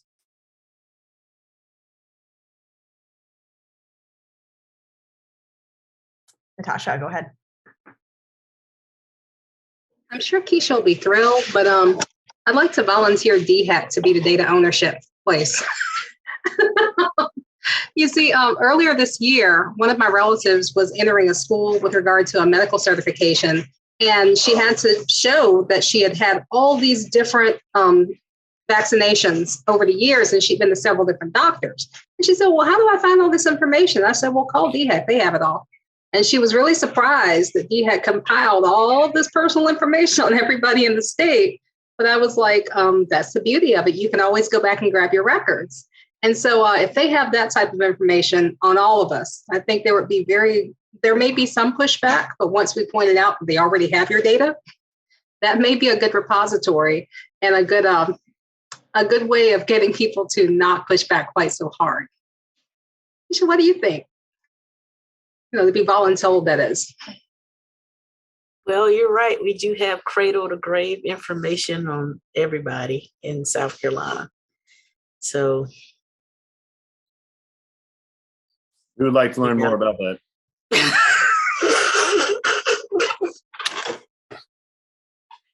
I'll also say we're in the early stages, but NCSEA is trying to create some portals that will kind of democratize data. We have a renewable energy database, which is unique. It's the only one in the country that has all of the solar installations in North Carolina, utility scale, rooftop, et cetera. And so we're trying to build from that and add layers of charging stations and energy burden maps. And so the challenge for us, and it's very much overlapping with all of this work, is you have data, and then you need to formulate the data in a way that provides information. And then the next step is provide that information in such a way that it educates. And so we are in the midst of grappling with all of that, but we are planning on putting a lot of resources toward making this information available online through our website. So we don't need to be the holder of all the knowledge, but we are definitely wanting to share as much of it as we can collect to tell the story about energy burden and ways to promote clean energy.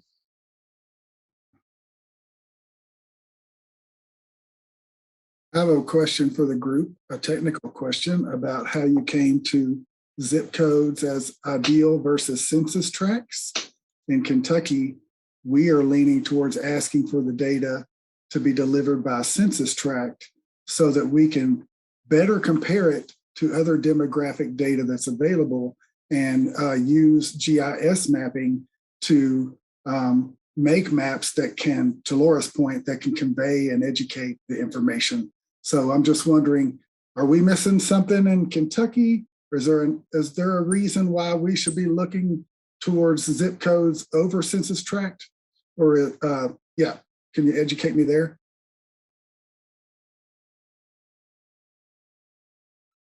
I think we're looking at both. We're also looking at congressional districts. I can speak to that too, Chris. In Knoxville, we started out using census tract data. Our utility provided it for us. They figured out a way to organize the data by census tract. We established a racial disparity using those data. And as soon as we did, they said that they can no longer provide it for us. So now they're giving us zip code. Knoxville's small enough to where the majority non-white communities tend to be in census tract and they're hard to find in zip codes. So I think that's part of their reason to shift over to zip codes is so that we'd have a more difficult time establishing those disparities. So I would go for census tract. I think that through an open records request, they might say that they don't have to do that if they're not already looking at that. They're not compelled to, which is the response that we received back.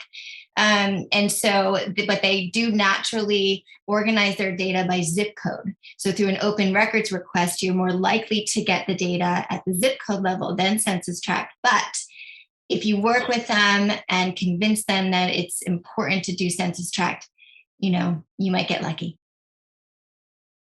Yeah, Chris, I wouldn't say that there's, I think Aaron explained the nuances there perfectly. I don't think there's I guess we did have the language and ideally zip codes, but ideally might have been the wrong word. We didn't necessarily have a preference between the two. Thanks, y'all. All right. Thanks, y'all. This is Daniel from NCSCA. Real quick about the data dictionary. Thanks, Rory. I think you explained that well. And our group did a good job kind of developing this template for the data dictionary.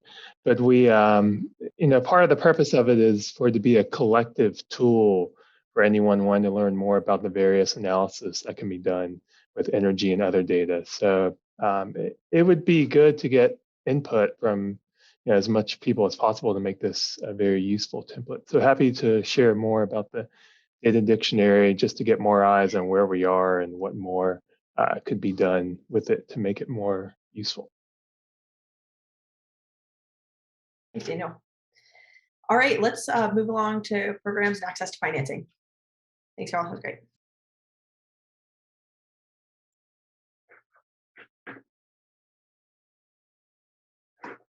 So do one. Hi, everyone. Can you hear me? There we go. Yep.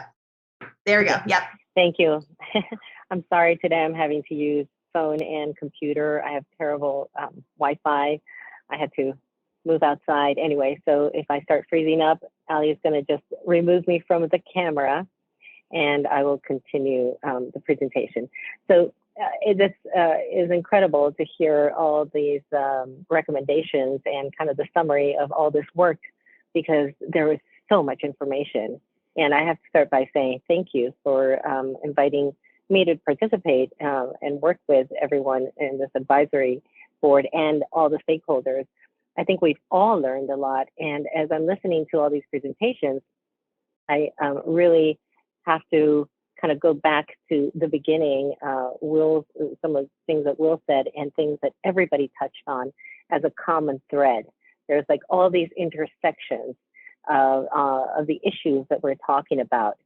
And I think that one of the things that Will said, one of many, but one of the main things that resonated with me was this need to break from the silos, working in silos, and the need to really integrate everything that we're talking about to take it to the next step, which is actionable items to increase the access, inclusiveness, and build equity in a sustainable way. So I want to thank everybody And really, right now, with our recommendations, I'm going to summarize the great work of the group, and also would like to focus on leveraging all of the things that have been talked about so far in the programs that are existing, and maybe focus a little bit more on innovation and creation. So thank you to the group that I was working with. I learned so much. And I think I saw Jen on this call. So if she's on this call, a shout out to her for starting this. And Allie, thank you for doing a great job. So let's jump in. So we, had multiple conversations about how to prioritize all the things that we ultimately talked about from a perspective of financing and programs. And there was, for a long time, there was kind of the mixed use of terms, financing, assistance, and, and all that. So one of the things that we did was really try and clarify and separate assistance programs, grant programs, from financing, meaning dollars that have to be repaid. So we're going to kind of try and combine those two, because we can really leverage existing public dollars. I think Natasha brought that up, or I'm sorry, I don't know, I can't remember who, but there is a lot to be done with what's existing, but there's a lot more to be done when we add that financing layer on top of the existing assistance programs. So what we did as a first recommendation, our group started by saying we need to review the existing programs. And those are the federal, state assistance programs, non-governmental finance, and non-governmental financing programs that may be very low cost or zero cost and focused on low income. And we need to look at those to revise and to expand, because again, I think it was Natasha again that made a comment about needing to include and make sure that we're proactive in looking at helping low-income people not only be able to have energy security, but also the next step for moderate income to be able to sustain quality of life. So I think that what we did was let's review what's existing. Let's encourage programs that already exist, like LIHEAP, to include electrification. Let's participate in some ways to encourage programs like the Weatherization Assistance Program to include more, to embrace more pre-weatherization, health and safety improvement, mold issues, et cetera. And yes, like Ali said, some of those programs already include those issues, those items, but not all of them do.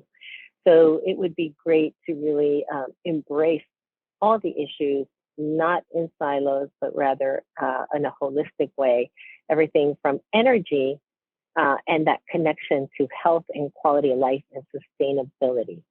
So there are other programs that are HUD, CDBGs, Medicaid, Medicare, and all of those that we felt should be reviewed in more depth.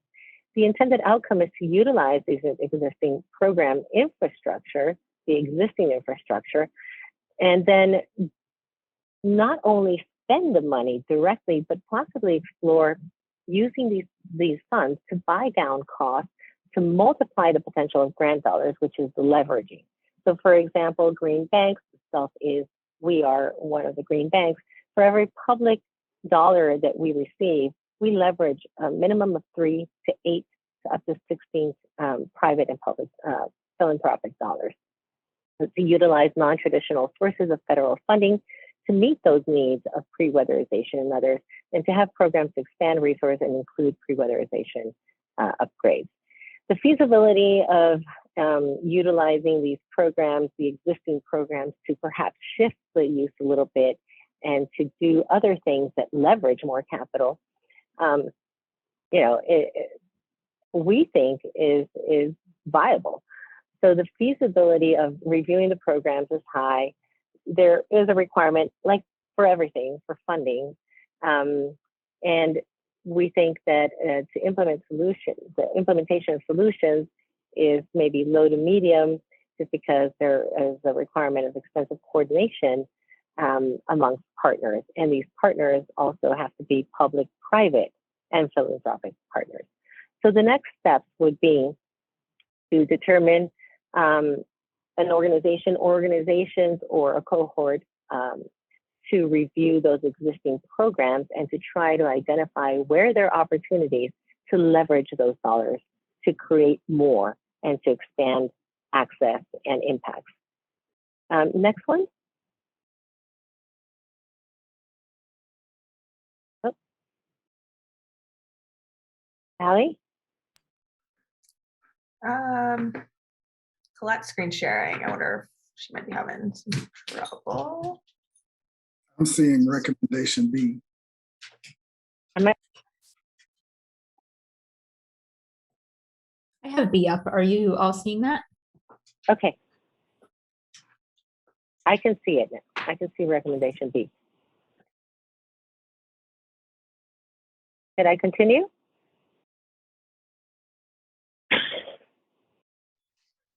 So C should be up or B should be up? Okay. So just want to make sure that I am speaking to an audience, not just to myself. So the recommendation B would be to follow best practices.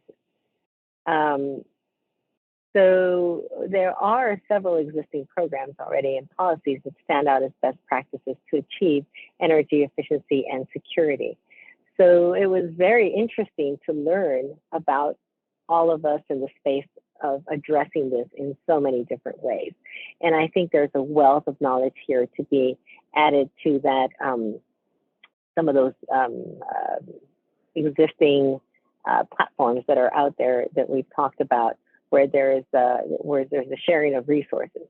I think that these best practices also should be added to that, to those platforms, because we should not stop at programs that are grant-based or assistance-based. We should go that next level to say, if you don't fall exactly in this low income, if you're straddling the line of poverty, what are other programs? I don't qualify for the assistance programs. What can I access if I can't access other traditional financing mechanisms to upgrade and benefit from the clean energy economy and increase my energy security? So some of these programs are pay-as-you-save models. And again, this is very localized. Not all states or locations have these programs. There is the percentage of income payment programs. So PIP has been an incredibly interesting program. And again, I mean, I'm in Florida. I don't think this would ever pass in Florida, but perhaps in other states it would. It's incredibly progressive and very equitable, and it's amazing. So that's something to look into. Clean energy loan funds or green banks, such as SELF and 22 other green banks in the nation, who basically funnel federal funding, public, private funding, and philanthropic funding towards other programs and leverage capital.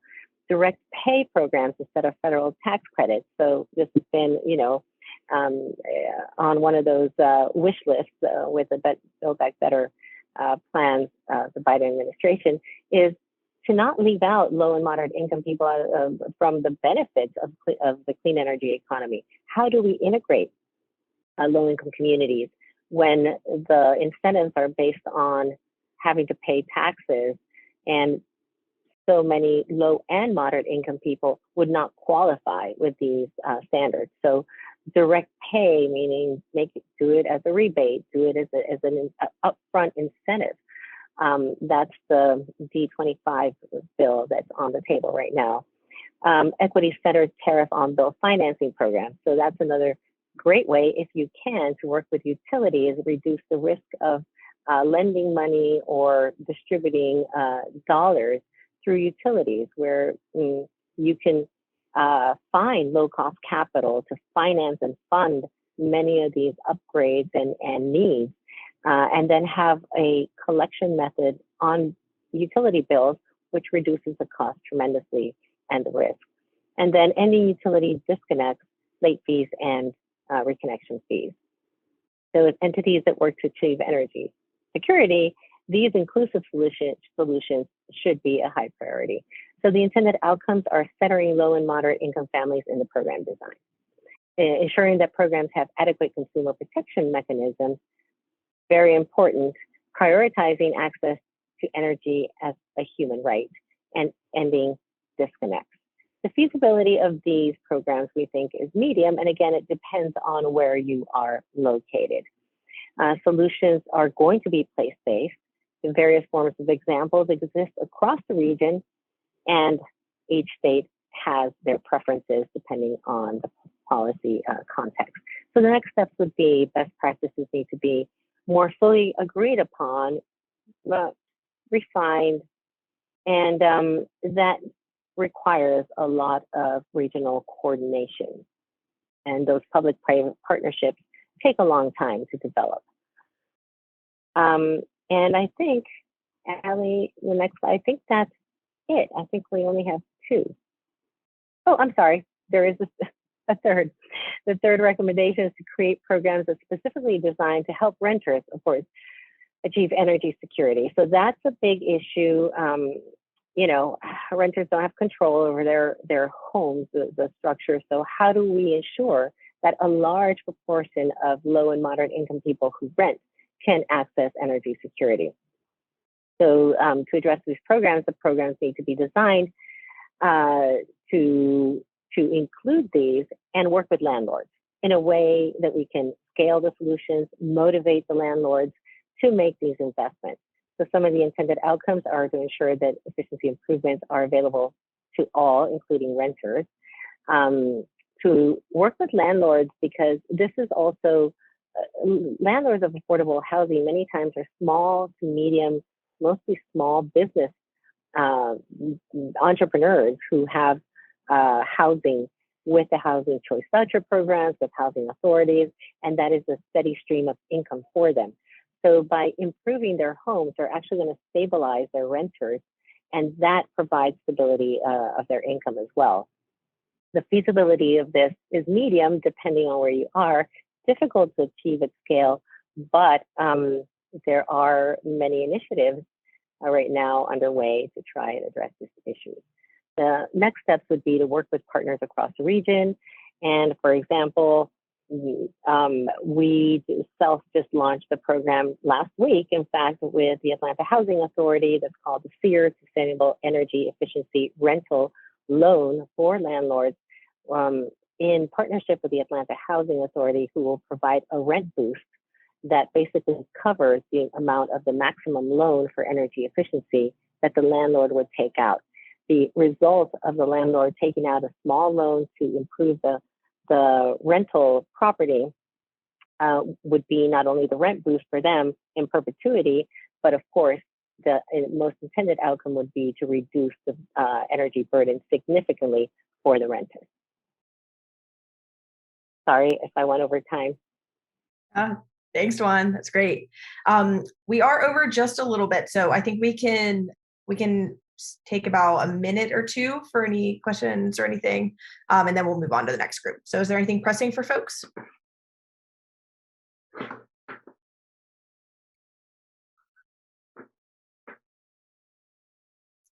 All right, let's move along, and then this will be the last presentation before the break and us going into breakout groups. So Therese, take it away. Thank you.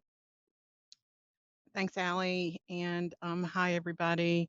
I also want to do a shout out for the energy or utility solutions group. Claire Williamson was key in keeping us on track. We had lots of lively discussions in our meetings. Mike Smith also was instrumental in guiding us through all of the recommendations, and we had quite a long list, but the group did a great job of narrowing it down. So just a little bit of background. As many of you know, utility energy efficiency programs have been around since the early 80s in response to the oil embargo and the energy crisis in the 1970s. And they primarily promoted energy audits and focused on energy education, asking customers to do things like insulate their homes, weather strip windows, wrap your water heater, turn down your thermostat, turn off your lights when you're not in the room. Utilities over the years have come to recognize additional benefits that energy efficiency can provide customers, such as lower utility bills, increased system reliability, reduced greenhouse gas emissions, and increased customer satisfaction. And they've also evolved to include and to treat energy efficiency as a low-cost resource when looking at integrated resource planning. So energy efficiency has taken on a greater role. In that time, income qualified programs have long been a part of the energy efficiency landscape for utilities and included in portfolios, mostly focusing on direct installation of energy efficiency measures in homes without any direct cost to the customer. So while these programs have been effective in reaching large numbers of customers, they have been somewhat limited in their ability to provide long-term impacts. So one of the barriers that we have faced in the utility industry in terms of reaching customers with low incomes or high energy burdens is the fact that utilities don't collect income information on their customers. So we don't have that information. Generally, what we would do is partner with social service or a community action agency, or we would use, as you were talking about earlier, census data. In our case at Dominion, we use census ID blocks to identify qualifying neighborhoods. So with all this focus on income levels, most utility programs have not yet evolved to factor in the impacts of energy burden or energy insecurity when qualifying program participants or setting program goals, which is why what we've been doing here with this initiative has been so intriguing and has resulted in the 5 recommendations from the Utility Solutions Working Group. So we can go ahead and look at recommendation A, which is implement inclusive utility investment methods such as pay-as-you-save with robust consumer protections across all utilities. So within our group, we took, for the most part, with the exception of this recommendation, more of a holistic or system-wide type look at solutions for utilities, but pay as you save was so compelling in its success as an evidence-based approach to energy efficiency adoption. So it provides tariffed site-specific utility investments to lower costs for program participants and ratepayers. So pay as you save is our first recommendation. The intended outcome will give customers universal access to energy efficiency upgrades to reduce high energy use and make energy costs more affordable after first applying taxpayer, ratepayer funded program benefits. We think this has a high to medium feasibility because of the track record of success in this program run by primarily the co-ops. There are some barriers or potential barriers for IOUs, like billing system upgrades for some, securing capital at a low interest rate, and regulatory approval. So all of those things would need to be overcome. There are a few IOUs running pilots, and so that's something that we want to look at, and in addition to continuing to collect data on the PAYS programs. So that is our first recommendation and the only programmatic recommendation that we put forward. Recommendation B is to implement strong procedural protections, seasonal shutoff moratorium protections for the socially vulnerable, and payment assistance programs to prevent disconnection from essential utility service. This recommendation includes an endorsement of the NAACP's Lights Out in the Cold report, which includes 18 policies and recommendations. We think that the intended outcome here would be to protect the well-being of all utility customers and the eventual elimination of utility disconnections, very similar to the review that took place within the financing working group. To implement these policies, we would do so alongside programs like PIP or a CAP program to ensure that we optimize this approach. We think the feasibility of this recommendation is low because that the potential to shift costs to other customers, and the approval that will be required from utility commissions, public staffs, and potentially state legislature. So there are a lot of steps to this. It's not insurmountable, but there are a lot of steps that would be required and prerequisites to achieving this. So we think as far as next steps on the state and utility level, we need to identify organizations and where there might be regulatory opportunities to pursue something like this. I might add that many utilities do have seasonal shutoff moratoriums. So that is something that maybe we could build upon. The next recommendation is explore and implement performance-based regulation mechanisms that are specifically intended to benefit low-income customers. So PBR mechanisms are to align utility shareholder interests with policy goals and key outcomes, such as energy equity, as I mentioned earlier, environmental impacts, and other societal benefits versus capital investments.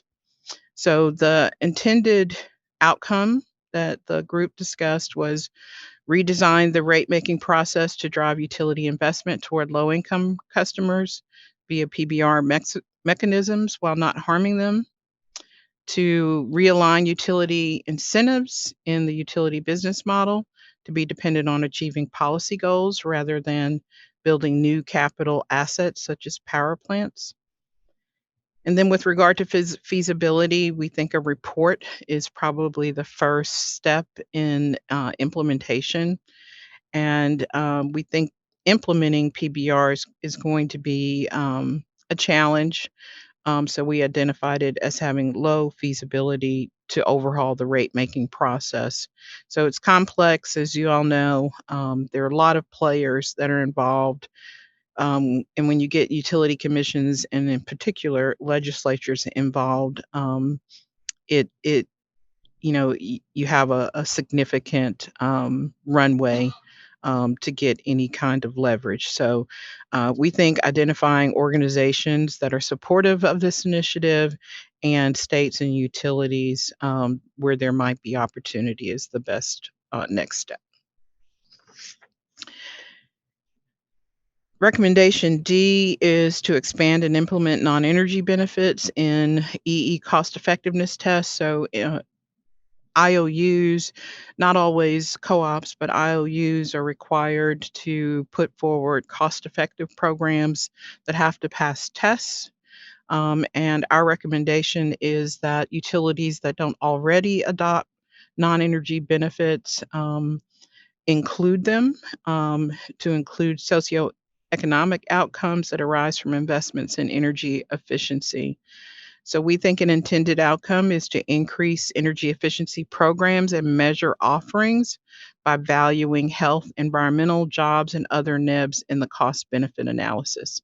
So some utilities are already valuing things like cost savings associated with natural gas, water savings, and other O&M savings that come from implementing energy efficiency measures. We think this has a medium, maybe possibly high feasibility. NEBs are in place already in many utility programs in the country. We need reliable local data and regulatory support to be effective in this. And it may be challenging for utilities whose business models don't incentivize EE. Some legislatures mandate what can be included in cost analysis, and some commissioners may not feel or be empowered to change the methodology. So I guess the more data we can put around these opportunities around health, environmental, and jobs, the better.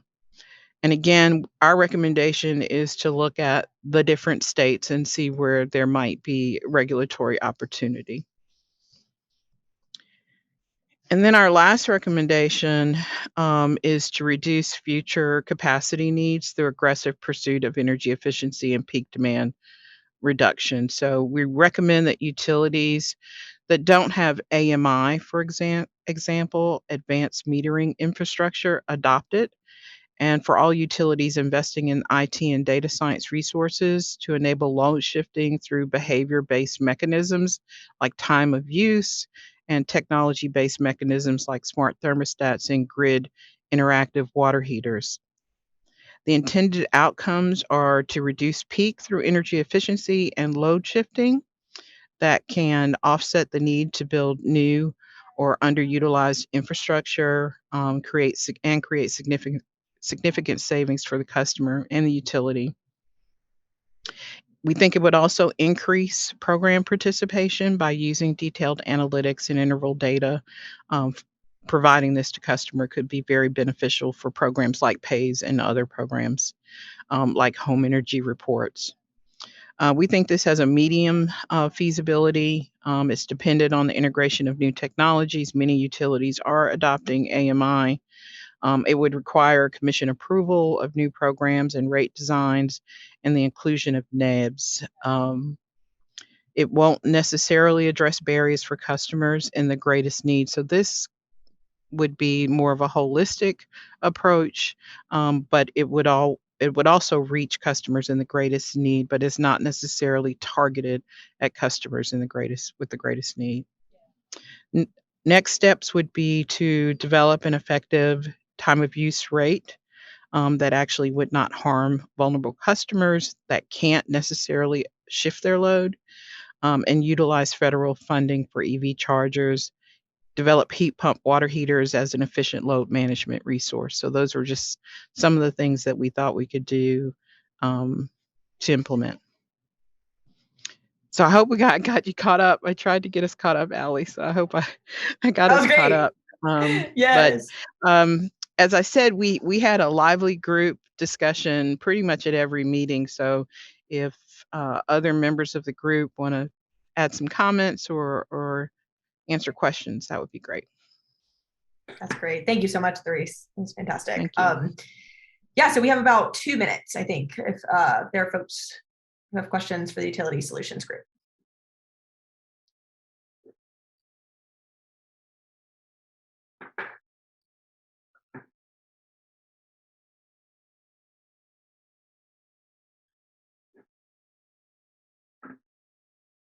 I see a couple of comments about loving the NAAC recommendation from Aaron, and then working with public administrators to measure NEBs for inclusion and cost effectiveness tests. Yep. All right. That may be it, and that's good. So what we'll do from here is we're going to move into a break. It says reconvene at 3:10. Let's actually reconvene at 3:15. We will change the slide and put it back up. So come back. We'll be doing some not workout groups. We should probably all go do a workout too, though. We will have some breakout groups, and we'll be around until 4. So if you can come back at 3:15, we'll see you then. Thanks. All righty. Welcome back. Thanks for staying with us. We, from here, are going to move into our breakout rooms, not workout groups or whatever I called them a moment ago. So here are the questions. I'm going to just blaze through these really quick so we have plenty of time in our groups. So what we want to be thinking about is recommendations overall. Is there anything that appears to be missing? So as you've heard all of that together, is anything standing out as missing or something we just didn't cover? And then second, are there any recommendations for which you would be interested in serving as an implementer or a champion for that work? So you can lift that up as well. The next question is, what do you see as a valuable next phase for this work? And it'll be really important for us to just be able to think through that as a group. And then last, we've talked about a lot of these issues being really systemic in nature. So in some of these cases where we're talking about recommendations that are 3, 5, 10 plus years out, what would it take for your organization to start working on them? Or alternatively, if you're already working on them, what do you need to sort of reach this recommendation over the next several years? So think about how we build capacity to do this work over the long term. I think we can go ahead and just jump into groups. If you have any questions, you can ask your group lead who'll be in there with you. So I think that's it. So Colette, if you want to send us off, let's give it a try. Okay. Hi, everyone. We are back. I think folks are back from the breakout room. Just going to check. Yeah, looks like folks are largely back. Good. Okay. So let's talk through some next steps. So we're not going to do right now a report out from the breakouts. We had usual facilitator and then also a note taker in each working group. So that individual was catching everything that was said, and we're going to take time to synthesize that rather than having it in a group conversation right now. So from here, we will be taking all of your feedback from today, and it'll be used to inform the final recommendations and the final report that we're putting together. We anticipate that the final report will be done sometime in February of 2022. And then additionally, we're going to go back and review, as I just said, those breakout group notes to get a sense of kind of what do folks think is most valuable? How do we want to move forward? What does that look like? And then I'm also going to go ahead and send the famous survey that I was talking about all day into the chat. So you can open that and do it right after the call if your heart desires.